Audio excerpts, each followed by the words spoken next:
أعوذ بالله من الشيطان الرجيم. بسم الله الرحمن الرحيم. قاف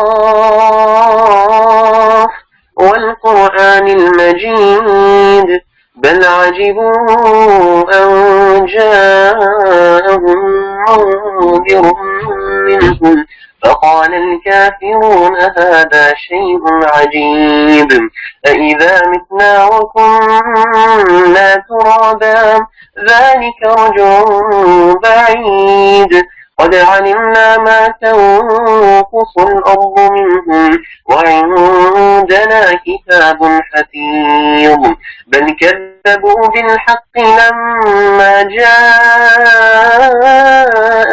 فهم في أمر مريج أفلم ينظروا إلى السماء فوقهم كيف بنيناها وزيناها وما لها من فروج والأرض مددناها وألقينا فيها رواسي وأنبتنا فيها من كل زوج بهيج تبصرة وذكرى لكل عبد منيب ونزلنا من السماء ماء مباركا فأنبتنا به جنات وحب الحصيد والنخل باسقات لها طلع نضيد رزقا للعباد وأحيينا به بلدة ميتا كذلك الخروج كذبت قبلهم قوم نوح وأصحاب الرس وثمود وعاد وفرعون وإخوان لوط وأصحاب الأيكة وقوم تبع كل كذب الرسل فحق وعيد أفعينا بالخلق الأول بل هم في لبس من خلق جديد صدق الله العظيم.